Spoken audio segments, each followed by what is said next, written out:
નમસ્કાર, હું છું પ્રેરણા. આપ જોઈ રહ્યા છો ઇન્ડિયા ન્યૂઝ ગુજરાતનું ખાસ બુલેટિન આપણું સુરત. સમાચારની શરૂઆત કરતા પહેલા એક નજર કરીએ આજની હેડલાઇન્સ પર.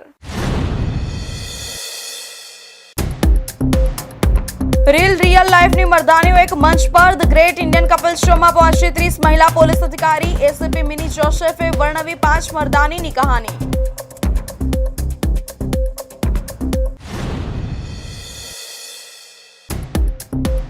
₹2.30 કરોડના ડ્રગ્સ સાથે નાઇજીરિયન મહિલાની ધરપકડ. સુરત રેલવે સ્ટેશન પર ડીઆરઆઈનું ઓપરેશન. 50 ગ્રામ કોકેઇન અને 950 ગ્રામ મેથામ્ફેટામાઇન ઝડપાયું.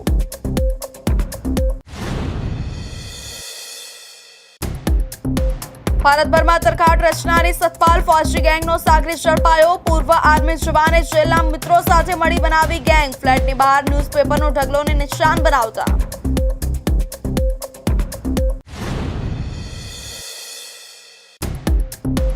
પલંગ પર બેસીને આરામથી કરી ચોરી. બેડરૂમના સીસીટીવીમાં કેદ. કૃષ્ણનું ચિત્ર ફાડ્યું. ઉદ્યોગપતિના ઘરે ધાડ પાડનારની સ્માર્ટફોને ખોલી પોલ. 3 કલાકમાં ધરપકડ.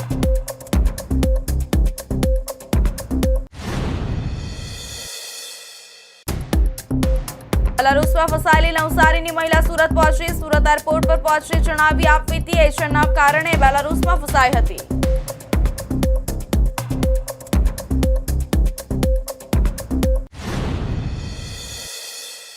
હવે સમાચાર જોઈએ વિસ્તારથી. તો જ્યારે બોલિવૂડની મર્દાની એટલે કે રાની મુખર્જી અને સુરતની અસલી મર્દાનીઓ એક સાથે એક જ સ્ટેજ પર આવે ત્યારે માહોલ ચોક્કસપણે પાવરફુલ બની જાય છે. નેટફ્લિક્સ પર લોકપ્રિય comedy show the great Indian Kapil show ના તાજેતરના એપિસોડમાં કંઈક આવો જ નજારો જોવા મળ્યો હતો. સુરતની સુરક્ષા જેમના હાથમાં છે તેવી 30 મહિલા પોલીસ અધિકારીઓ આ શોમાં વિશેષ અતિથિ તરીકે ઉપસ્થિત રહી હતી. તાજેતરમાં 24 જાન્યુઆરીના રોજ સ્ટ્રીમ થયેલા આ ખાસ એપિસોડમાં રાની મુખર્જી પોતાની આગામી ફિલ્મ મર્દાની 3ના પ્રમોશન માટે પહોંચી હતી. આ તકે સુરત પોલીસની મહિલા અધિકારીઓએ ફિલ્મી પડદાની પોલીસ રીલ અને વાસ્તવિક જીવનની પોલીસની રિયલ લાઈફ વચ્ચેના અનુભવોની આપ લે કરી હતી. કપિલ શર્માના હાસ્યના ફુવારાઓ વચ્ચે સુરતની મહિલા અધિકારીઓએ પોતાની ફરજ દરમિયાન આવતા પડકારો અને ગૌરવની ક્ષણો વિશે વાત કરી હતી. શો દરમિયાન સુરતના મહિલા એસીપી મિની જોસેફે ઉપસ્થિત સૌના દિલ જીતી લીધા હતા. તેમણે સુરત પોલીસમાં કાર્યરત એવી 5 મહિલા પોલીસકર્મીની શૌર્ય ગાથા રજૂ કરી હતી, જેમણે અસાધારણ હિંમત બતાવીને ગુનેગારોને પાઠ ભણાવ્યો હોય અથવા સમાજમાં ઉમદા ઉદાહરણ પૂરું પાડ્યું હોય. આ 5 મર્દાનીની કહાની સાંભળીને ખુદ રાની મુખર્જી અને કપિલ શર્મા પણ प्रभावित થયા હતા. ACP mini Joseph. एसीपी साहिबा, बहुत बहुत स्वागत है आपका सबसे पहले तो. और मैं एक बात पूछना चाहता हूँ कि मान लीजिए आप शहर में कहीं चौक पे आप खड़ी हैं और सामने से एक बंदा आ रहा है मोटरसाइकिल पे, हेलमेट उसने लगाया नहीं, लेकिन जैसे वो पास में आया वो निकले आपके हस्बैंड, मान लो, उस दिन चालान कटेगा कि नहीं कटेगा? मेरे को इतना पूछना था. मतलब थोड़ा इस बारे में मैं इतना ही कहूँगी कि ऐसा अभी तक कोई बंदा बना नहीं है जो मेरे पास आए, सामने आए. Thank you ma'am. That's a full Mardaani answer. Ma'am, आपने सवाल पूछा है, थोड़ा टाइम मिले तो मैं अपनी स्टाफ में से कुछ मर्दानियों को ज़रूर मिलवाना चाहूँगी. जी जरूर. एक सुमित्रा जी है, ये पीसीआर 1 में काम करती है. Hello ma'am. एक दिन नाइट में कॉल आया था कि 2.5 साल की बच्ची को कोई डंपर वाला उठा के ले गया. जैसे कॉल आई, इन्होंने पेट्रोलिंग शुरू की और वो डंपर को ढूंढा. जब डंपर तक पहुंचे तब तक बच्ची को मारने की तैयारी में उसने उसको पैक कर दिया था, लेकिन वहाँ से उस बच्ची को उन्होंने रेस्क्यू किया. और So proud of you, ma'am. मैं दूसरी सारिका को मिलाना चाहूँगी. हेलो. सारिका जी ऐसी है जो 18 साल से कम लड़कियां जो घर से किसी भी वजह से किसी के साथ भी नासमझी में चली जाती है, ऐसी 77 लड़कियों को ढूंढ के टेक्निकली सर्वेलेंस कर में ढूंढ के लाई है. क्या बात है. मैं दिव्या पीएसआई दिव्या से मिलवाना चाहूँगी. अभी थोड़े दिन पहले एक दिन की बच्ची को उन्होंने रेस्क्यू किया और हमारे सीपी सर जो है गहलोत सर ने और उनकी मिसिस अभी यहाँ पे हाजिर है, उस बच्ची को नामकरण के तौर पे उस बच्ची का नाम हस्ती रखकर उसको, क्या बात है। और ये कुछ बच्ची से हटकर है, ये हमारी है मर्दानी, सिंधा कहते हैं इनको हम लोग। इन्होंने 200 जितने आरोपियों को पकड़ा है और उनको डिटेक्शन मतलब उन्होंने किया हुआ है। वाह, क्या बात है। और एक मीर है, PSI मीर है। Hello, hello. इन्होंने अभी साइबर क्राइम में एक फ्रॉड डिटेक्शन किया जिसमें 2000 करोड़ का फ्रॉड उन्होंने पकड़ा हुआ है, वाह, जिसकी क्या डिटेक्शन बात चल है। रही है। और इन सबको आप रिप्रेजेंट कर रही है, इसके लिए मैं खूब थैंक यू कहना चाहती हूँ। Thank you so much and all the best ma'am. Thank you ma'am, इतना अच्छा लग रहा है आज दिल से कि आप जैसे मैंने पहले भी कहा शो की शुरुआत में कि आपकी वजह से सब लोग सुरक्षित महसूस करते हैं, लेकिन आज हम सबके एक छोटे से एफर्ट की वजह से आपके चेहरे पे स्माइल आई, तो हमें बहुत दिल से अच्छा लग रहा है। Thank you. And thank you so much. जी, मैं पुलिस कमिश्नर सूरत की पत्नी हूँ, अच्छा जी, संध्या बहुत-बहुत गहलोत। स्वागत है जी। और ये हमारी सूरत की जो पुलिस फोर्स लेडी आई है, ये जितना काम तो करते ही है, बट इसके अलावा मैं ये बताना चाहती थी कि हम सामाजिक काम भी बहुत करते हैं। जैसे हमारे जो थैलेसीमिया के बच्चे हैं, उनका 10,000 यूनिट ब्लड हर साल ये हमारी पुलिस फोर्स कलेक्ट करती है और पूरे इंडिया में ये ब्लड भेजा जाता है। साथ बहुत ही में खूबसूरत है। बच्चे जो होते हैं जिनके स्कूल्स नहीं हैं, तो उनके लिए भी स्कूल की व्यवस्था की गई है। साथ में डे चाइल्ड केयर खोला गया है। तो इस तरह हमारी जो पुलिस है अपनी कानून व्यवस्था के साथ साथ सामाजिक कामों में भी बहुत अपना योगदान दे रही है और पब्लिक के साथ पुलिस बहुत ज़्यादा अटैच होने की कोशिश कर रही है। और एक रिक्वेस्ट ज़रूर करती हूँ सबसे कि पुलिस को आप इतना निगेटिव मत देखें, पुलिस बहुत ही पॉजिटिव है। इसको आप लोगों ने एक आप थैंकलेस जॉब दे मर्दानी दिया 3 है। में देखिए, बहुत पॉजिटिव है। बिल्कुल, और यही बहुत ज़रूरी है, जी। बहुत ज़रूरी है। बहुत जी, बहुत thank धन्यवाद you। मैम, और बहुत ही प्यारा, खूबसूरत और नोबल काम कर रही हैं आप, और बहुत बहुत धन्यवाद। આ કાર્યક્રમમાં સુરત પોલીસ કમિશનર અનુપમ સિંહ ગહેલોતના પત્ની સંધ્યા ગહેલોત પણ ખાસ હાજર રહ્યા હતા. તેમણે પોલીસ પરિવારોનો સંઘર્ષ અને પોલીસની રાત દિવસની સખત કામગીરી વિશે વિગતવાર ચર્ચા કરી હતી. તેમણે જણાવ્યું હતું કે કેવી રીતે મહિલા અધિકારીઓ ઘર અને ફરજ વચ્ચે સંતુલન જાળવીને શહેરની સુરક્ષામાં મહત્વનું યોગદાન આપી રહી છે. સુરત રેલવે સ્ટેશન પર ગુરુવારે ડાયરેક્ટોરેટ ઓફ રેવન્યુ ઇન્ટેલિજન્સ દ્વારા એક મોટી કાર્યવાહી કરવામાં આવી હતી. બાતમીના આધારે કરવામાં આવેલા આ ઓપરેશનમાં આંતરરાષ્ટ્રીય ડ્રગ્સ તસ્કરીના રેકેટનો પર્દાફાશ થયો છે. મુંબઈ સેન્ટ્રલથી અમૃતસર જતી ગોલ્ડન ટેમ્પલ એક્સપ્રેસમાં મુસાફરી કરી રહેલી એક વિદેશી મહિલા પાસેથી કરોડો રૂપિયાની કિંમતનું માદક દ્રવ્ય જપ્ત કરવામાં આવ્યું છે, જેનાથી સમગ્ર રેલવે તંત્રમાં ફફડાટ વ્યાપી ગયો છે. 2.30 કરોડની કિંમતના નશીલા પદાર્થો સાથે એક નાઇજીરિયન યુવતીની ધરપકડ કરવામાં આવી છે. દિલ્હીથી મુંબઈ જતી ટ્રેનમાં ડ્રગ્સ લઈ જવામાં આવી રહ્યું હોવાની ચોક્કસ બાતમીના આધારે અધિકારીઓએ H1 કોચમાં દરોડો પાડ્યો હતો. આ કાર્યવાહી દરમિયાન નાઇજીરિયન મહિલાએ ઉગ્ર વિરોધ કરી બૂમ બરાડા પાડતા પ્લેટફોર્મ પર લોકોના ટોળા વળી ગયા હતા. પરિસ્થિતિ એટલી તંગ બની હતી કે મહિલાને ટ્રેનમાંથી નીચે ઉતારવા માટે 5 મહિલા પોલીસ કર્મીઓની મદદ લેવી પડી હતી. તપાસ દરમિયાન તેની પાસેથી 50 ગ્રામ કોકેઇન અને 903 ગ્રામ મેથાપેટામાઇન મળી આવ્યું હતું. ધરપકડ બાદ યુવતીને કોર્ટમાં રજૂ કરવામાં આવતા તેને જ્યુડિશિયલ કસ્ટડીમાં મોકલી દેવાનો હુકમ કરવામાં આવ્યો છે. હાલ DRI દ્વારા એ દિશામાં તપાસ તેજ કરવામાં આવી છે કે આ ડ્રગ્સનો જથ્થો મુંબઈમાં કોને પહોંચાડવાનો હતો. જોકે યુવતી પૂછપરછમાં સહકાર આપી રહી નથી, પરંતુ સુરત DRIએ આ મામલે મુંબઈ DRIને જાણ કરી દીધી છે. આ કેસના તાર મોટા નેટવર્ક સાથે જોડાયેલા હોવાની આશંકા છે, જેના કારણે આગામી દિવસોમાં આ મામલે વધુ ધરપકડ થાય તેવી પૂરેપૂરી શક્યતા સેવાઈ રહી છે. DRIના અધિકારીઓને ચોક્કસ માહિતી મળી હતી કે ટ્રેન નંબર 12,904ના AC ફર્સ્ટ ક્લાસ કોચમાં નશીલા પદાર્થોની હેરાફેરી થઈ રહી છે. આ બાતમીના આધારે ટીમે સુરત સ્ટેશન પર ટ્રેન આવતા જ કોચ H1ની સીટ નંબર A2 પર તપાસ હાથ ધરી હતી. ત્યાં મુસાફરી કરી રહેલી નાઇજીરિયન મૂળની મહિલા અગફેડો ઓસાતા હેમવેન જોયની અટકાયત કરવામાં આવી હતી. પ્રાથમિક પૂછપરછ બાદ તેની બેગની તલાશી લેતા તેમાંથી શંકાસ્પદ પદાર્થો મળી આવ્યા હતા. મહિલાની તલાશી દરમિયાન ડ્રગ્સનો મોટો જથ્થો જપ્ત કરવામાં આવ્યો હતો, જેમાં 50 ગ્રામ કિંમતી કોકેઇન અને આશરે 900 ગ્રામથી વધુ મેથામ્ફેટામાઇન મળી આવ્યું હતું. આંતરરાષ્ટ્રીય બજારમાં આ જપ્ત કરાયેલા ડ્રગ્સની કિંમત 2.30 કરોડ રૂપિયાથી વધુ આંકવામાં આવી રહી છે, જેમાં કોકેઇન અને મેથામ્ફેટામાઇન મળી આવ્યું છે. ડીઆરઆઈના સૂત્રોના જણાવ્યા અનુસાર આ મામલો માત્ર એક મહિલા પૂરતો મર્યાદિત નથી, પરંતુ તેની પાછળ કોઈ મોટું આંતરરાષ્ટ્રીય ડ્રગ્સ સિન્ડિકેટ કામ કરી રહ્યું હોય તેવી પ્રબળ શક્યતા છે. આ નશીલા પદાર્થોનો જથ્થો દેશના વિવિધ મોટા શહેરોમાં સપ્લાય કરવાનો હતો. હાલમાં આ નાઇજીરિયન મહિલાને હિરાસતમાં લઈને તેની કડક પૂછપરછ કરવામાં આવી રહી છે, જેથી આ નેટવર્ક સાથે જોડાયેલા અન્ય સ્થાનિક અને વિદેશી પેડલરોની વિગતો મેળવી શકાય. આ હાઈ પ્રોફાઇલ કેસ સામે આવ્યા બાદ રેલવે સ્ટેશનો પર સુરક્ષા વ્યવસ્થા સામે ફરી એકવાર સવાલો ઊભા થયા છે. એસી ફર્સ્ટ ક્લાસ જેવા પ્રીમિયમ કોચમાં વિદેશી નાગરિક દ્વારા થતી આ પ્રકારની તસ્કરીએ સુરક્ષા એજન્સીઓનો ચોંકાવી દીધી છે.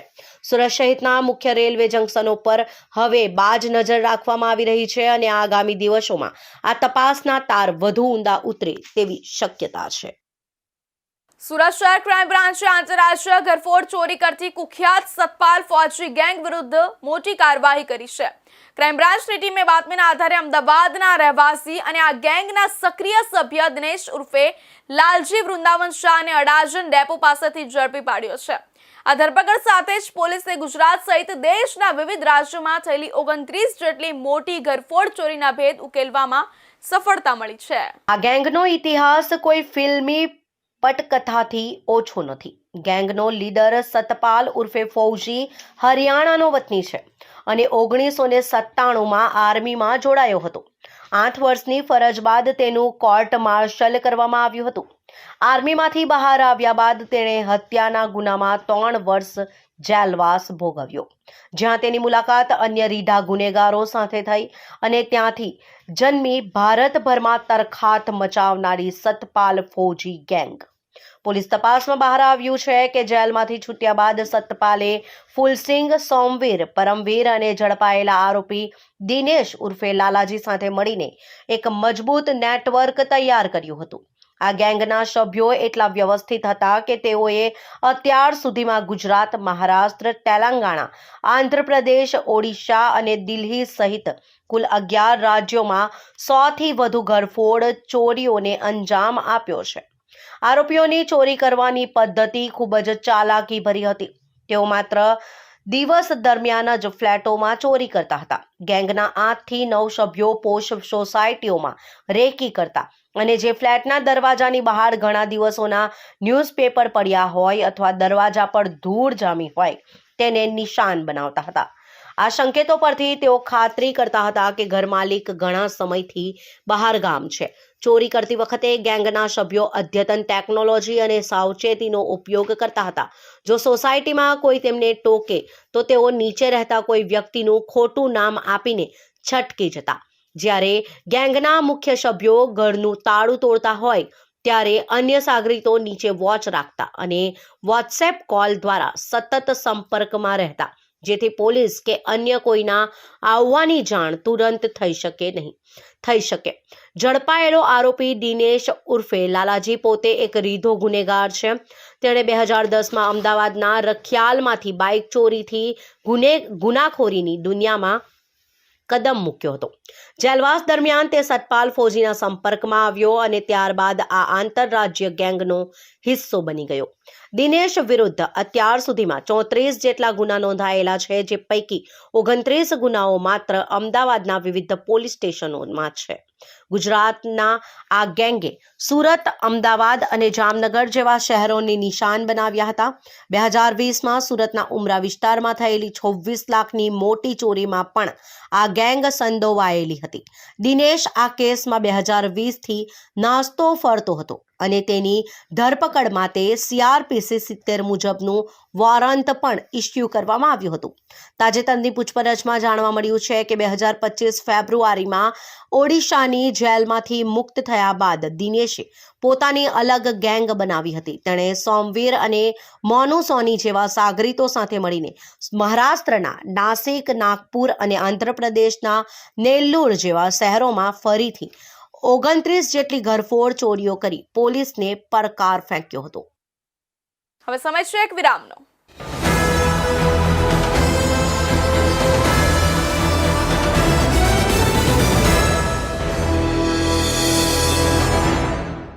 મુદ્દાઓ છે દેશના, પેનલ પર થશે ચર્ચા,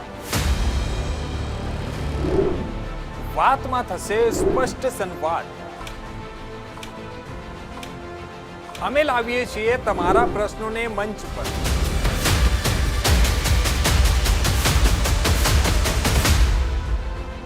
કેમ કે સમસ્યા તમારી, લડત તમારી. જુઓ મારી સાથે ફક્ત इंडिया न्यूज गुजरात पर.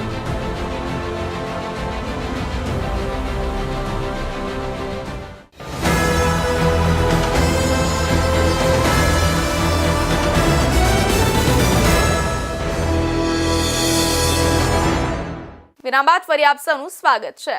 સુરતના વરાછા વિસ્તારમાં રહેતા જાણીતા ઉદ્યોગપતિ કેયુર ખેનીના ફ્લેટમાં 23 જાન્યુઆરીની મોડી રાતે ચોરીની એક અજીબ ઘટના બની હતી. ચોર જ્યારે ઘરમાં ઘૂસ્યો ત્યારે તેને બિલકુલ અંદાજ નહોતો કે ઘરના ખૂણેથી લઈ છેક બેડરૂમ સુધી CCTV કેમેરા લગાવેલા છે. સામાન્ય રીતે સુરક્ષા માટે લોકો હોલ કે ગેલેરીમાં કેમેરા રાખતા હોય છે, પરંતુ અહીં ઉદ્યોગપતિની સતર્કતાને કારણે માત્ર 3 કલાકની અંદર જ સોહેલ પરમારને દબોચી લેવામાં પોલીસને સફળતા મળી હતી. આ સમગ્ર ઘટનાની વિગત એવી છે કે 24 જાન્યુઆરીએ સવારે 8 વાગ્યે ઉદ્યોગપતિ કેયુર ખેનીના પરિવારને ચોરી થઈ હોવાની જાણ થઈ હતી. ઉદ્યોગપતિ કેયુર ખેનીએ CCTV ફૂટેજ ચેક કર્યા તો જાણવા મળ્યું કે એક ચોર બિલકુલ ડર્યા વગર રાતના બેડરૂમમાં પ્રવેશ્યો હતો. તે જાણે પોતાના જ મકાનમાં હોય તેમ આરામથી બેડ પર બેસી ગયો હતો. બેડ પર બેસીને તેણે ચોરીના સામાનની ફંફોષણ કરી હતી. ચોરને નહોતી ખબર કે તેની આ તમામ હરકતો હાઈ ડેફિનેશન કેમેરામાં કેદ થઈ રહી છે. જે બાદ પરિવારે તાત્કાલિક વરાછા પોલીસનો સંપર્ક કર્યો હતો. ચોરીની ઘટનાને અંજામ આપતા પહેલા સોહેલ પરમારે બેડરૂમમાં મૂકેલા ભગવાન શ્રી કૃષ્ણના સુંદર સ્કેચને ફાડી નાખ્યો હતો.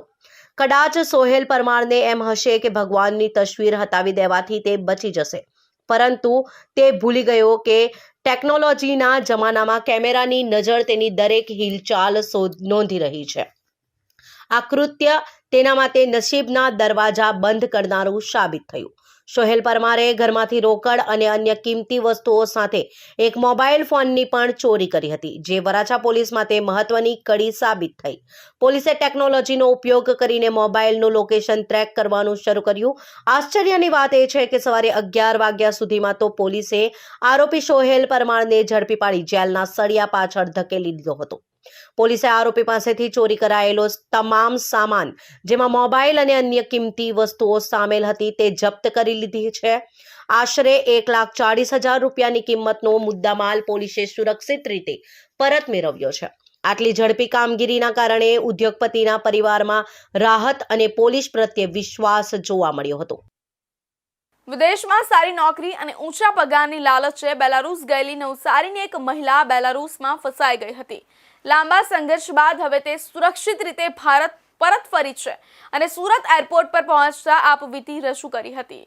પીડિત મહિલાએ જણાવ્યું કે એજન્ટ દ્વારા સ્ટ્રોબેરી પેકિંગની નોકરી માટે મહિને 50,000 થી 60,000 રૂપિયાની પગારની લાલચ આપી બેલારૂસ મોકલાવવામાં આવી હતી. જો કે બેલારૂસ પહોંચ્યા બાદ હકીકત કંઈક જુદી જ સામે આવી હતી. સ્ટ્રોબેરી પેકિંગની જગ્યાએ તબેલામાં કામ કરાવવામાં આવ્યું હતું અને રહેવાની પણ યોગ્ય સગવડ આપવામાં આવી નહોતી. મહિલાએ જણાવ્યું કે પરિવારની આર્થિક મદદ કરવા માટે તેણે વિદેશમાં નોકરી કરવાનો નિર્ણય લીધો હતો, પરંતુ એજન્ટોની ખોટી વાતોમાં આવીને તે મુશ્કેલીમાં ફસાઈ ગઈ હતી. બેલારૂસ સરકાર સમક્ષ રજૂઆત કર્યા બાદ પણ કોઈ ખાસ મદદ મળી નહોતી. ત્યાંની સરકારે સ્પષ્ટ કહ્યું હતું કે આ સમગ્ર મામલે તમારા એજન્ટે ખોટું કર્યું છે. પીડિત મહિલાએ જણાવ્યું કે બેલારુસ નોકરી માટે તેણે લગભગ 5 લાખ રૂપિયાનો ખર્ચ કર્યો હતો. હાલ ભારત પરત ફરીને તે ખૂબ જ ખુશ હોવાનું પણ તેણે જણાવ્યું છે. પહેલા જ મહિના હું જે તબેલામાં હતી ને ત્યારે મેં એ લોકોને કોન્ટેક્ટ કરતી હતી કે આ લોકો 3 ઇન્ડિયન છોકરા જતા રહ્યા મારા પાસે હતા. હું એકલી જ છું તો બી એ લોકો માનના નહીં ને કે અત્યારે બીજા આવશે કોઈ આવ્યા નહીં. તો બી મેં 7-8 દિવસ 5 દિવસ કામ કર્યું ને બીજા એમ રહી 2-3 દિવસ પછી એ લોકો રાજીનામું મૂકાયું. પછી મેં એમ કીધું કે ભાઈ મને પેલા વિપુલભાઈને કીધું કે તમારી પાસે મને બોલાવી લો નહીં તો બીજી જગ્યાએ બીજા છે એમની પાસે મને મોકલી આપો. કોઈ મને હરખો જવાબ નહીં આપતા હતા. પ્લસ મેં મિક્સમાં આવી ને પછી મારા હાથે એ લોકો ગમે તેમ બોલવા લાગ્યા. ગાયનું દૂધ કઢાવતું. જોબ માટે એવું કીધું હતું કે સ્ટ્રોબેરી પેકિંગ ને વેર હાઉસ મતલબ એમ. કેટલો પગાર આપશે એવું કીધું હતું? 70-80 હજાર પગાર કીધું. અને પછી શું કામ કરાવ્યું? 8 કલાકના ને તબેલામાં દૂધ કાઢવા મોકલી આપ્યા. અમે કઈ ગાયનું કરવા નહીં ગયેલા. અમને કઈ કામ કરવામાં અમને વાંધો નહીં હતો ને જે કામ કરવા માટે જ ગયેલા. અમે છોકરા મૂકીને શાના માટે દેવું કરી નહીં ગયા. અમે બી દેવું કરવાનું. હવે અહીંયા હું આવી છું દેવું કોણ કાઢવાનું? પેલા ભાઈ એજન્ટ માટે શું કહેશો? હું એજન્ટ માટે એમ જ કહું કે મને મારા પૈસા મને પૂરા જોઈએ. પ્લસ કે આવી રીતે કોઈને ફસાવતા નહીં ને કોઈની લાઈફ ખરાબ નહીં કરતા. કેટલા રૂપિયા આવ્યા? મેં 5.5 લાખ કેસ આપેલા એજન્ટ. મેમ બીજા લોકોને આ રીતના મોકલાય છે એને લઈને શું કહેશો જતા હોય છે? હું તમને આના માટે નેક્સ્ટ ટાઈમ હું તમને વાત કરીશ કે બીજા ત્યાં બહુ બધા ફસાયેલા છે અને જે આવી રીતના જાય છે બીજાએ મને હેલ્પ કરી. એ લોકોનું ખોટું એ લોકો નામ બી ખરાબ કરે છે મારા માટે.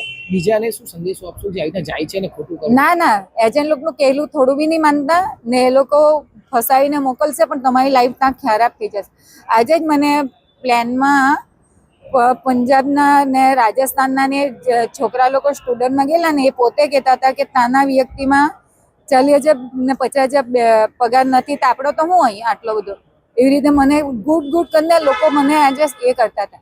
ત્યાંની સરકાર બી મને એમ કીધું કે તું સરસ છે છોકરી, તું આટલું ટસર કરીને રહી છે અને અહીંયાના મને ટોર્ચર કરતા છે. અહીંયાના જે એજન્ટ ને વિપુલભાઈ ને એ લોકો મને ખોટું ખરાબ બોલતા છે એમ કે તારી છોકરી તું તારી સમાજમાં શું પણ નામશે આમ છે તેમ છે એવું બધું મને આજે ફોન પર બી કહેતા હતા. એટલે આજે ખુશી કેટલી આવી ગઈ? હા ખુશી તો આવે ને. હું ઇન્ડિયા આવી છું તો મારા છોકરાને મળીશ, મારી ફેમિલીને મળીશ. તો આ સાથે મહિલાએ અન્ય લોકોને ચેતવણી આપતા કહ્યું કે કોઈ પણ એજન્ટની લાલચમાં આવીને વિદેશ ન જવું જોઈએ. એજન્ટ જે વચન આપે છે તેની સંપૂર્ણ ચકાસણી કર્યા બાદ જ વિદેશ જવાનો નિર્ણય લેવો જોઈએ, નહીં તો ગંભીર મુશ્કેલીમાં ફસાવાની શક્યતા રહે છે. સુરતમાં બેફામ કાર ચાલકે બાળકનો ભોગ લીધો છે અને પાંડેસરામાં બાઇક ચાલકે 5 વર્ષના બાળકને કચડ્યો હોવાની વાત સામે આવી છે. સમગ્ર ઘટનામાં પોલીસે ગુનો નોંધીને તપાસ શરૂ કરી છે. સુરતમાં બેફામ બાઇક ચાલકના કારણે માસૂમનું મોત થયું છે. ઘટનાની વિગતે વાત કરીએ તો જય મહાદેવનગરમાં બાળક ઘર પાસે રમી રહ્યો હતો. તે દરમિયાન બાઇક ચાલકે બાળકને ઢસડ્યો હતો અને ગંભીર ઈજાના કારણે બાળકનું ઘટના સ્થળે મોત થયું હતું. પોલીસે આસપાસના સીસીટીવી પણ તપાસ માટે લીધા છે. 3 સવારીમાં હતા અકસ્માત કરનાર યુવકો. સુરતમાં બાળકને કચડી નાખતા ગંભીર ઈજાઓ પહોંચી હતી અને બાળકને સારવાર મળે તે પહેલા જ મોત નીપજ્યું હતું.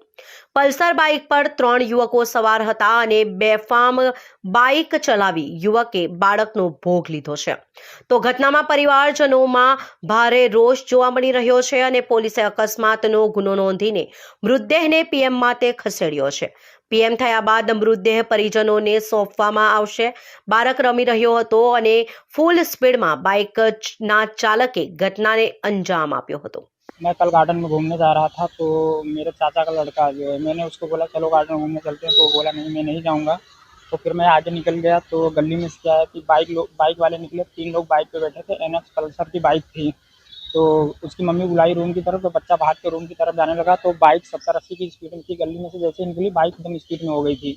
तो बच्चे को कुचलते हुए 4-5 फुट जितना घिसते हुए लेके गया.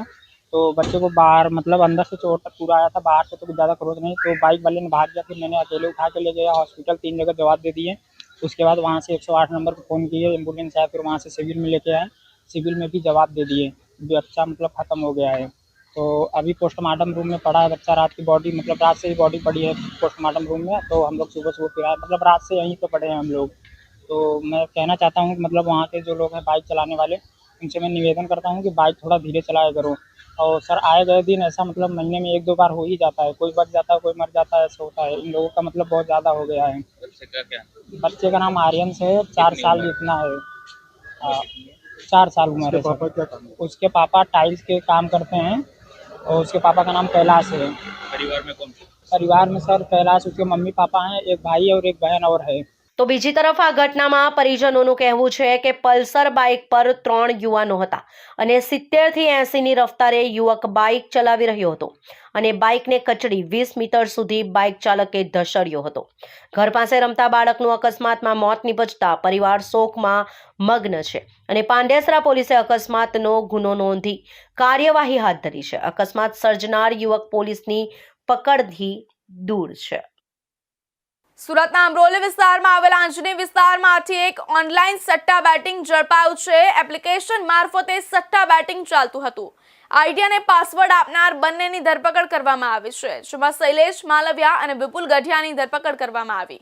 બંને પાસે મોબાઈલ અને રોકડ પણ કબજે કરવામાં આવ્યા છે. સુરત જિલ્લામાં ગુનાખોરીનું પ્રમાણ વધી રહ્યું છે. સુરતમાં ઓનલાઈન સટ્ટો રમતા 2 ઈસમોને પોલીસે જેલના હવાલે કર્યા છે. આ આરોપીઓ એપ્લિકેશનના મારફતે લોકોને સટ્ટો રમાડતા હતા. આ હાઈટેક સટ્ટોડિયા પોલીસના હાથે ચડ્યા બાદ ઓનલાઈન બેટિંગનું મોટું કૌભાંડ સામે આવે તેવી શક્યતા છે. હાલ પોલીસ દ્વારા આ 2 આરોપીઓની પૂછપરછ કરવામાં આવી રહી છે. ઘટનાની મળતી માહિતી અનુસાર સુરતના અમરોલી વિસ્તારમાં આવેલા અંજની વિસ્તારમાંથી પોલીસે ઓનલાઈન સટ્ટો રમતા 2 શખ્સોને ઝડપી લીધા છે. આ બંને આરોપીઓ એપ્લિકેશન મારફતે ચાલતું સટ્ટા બેટિંગનું રેકેટ ચલાવતા હતા. આ બંને આરોપીઓ આઈડી અને પાસવર્ડ આપીને ઓનલાઈન સટ્ટો રમાડતા હતા. આ બંને આરોપીઓ પાસેથી પોલીસે મોબાઈલ અને રોકડ રકમ કબજે કરી આગળની કાર્યવાહી હાથ ધરી છે. આરોપીઓ શૈલેષ માલવિયા અને વિપુલ ગઢિયાની પોલીસે ધરપકડ કરી છે. આ ઓનલાઈન બેટિંગ રેકેટમાં કોણ કોણ સંડોવાયેલું છે એ અંગે પોલીસ દ્વારા તપાસ કરવામાં આવી રહી છે. વધુ તપાસ બાદ ઘણા મોટા નામો ખુલે તેવી શક્યતા છે. આ સાથે પોલીસ તપાસ બાદ ઓનલાઈન બેટિંગ રેકેટમાં મોટા ખુલાસા થાય તેવી શક્યતા છે. આ રેકેટના છેડા અન્ય ઘણા શહેરોમાં હોય તેવી શંકા પોલીસને છે. તો આ હતા અત્યાર સુધીના મહત્વના સમાચાર. વધુ સમાચાર માટે જોતા રહેજો ઇન્ડિયા ન્યૂઝ ગુજરાત.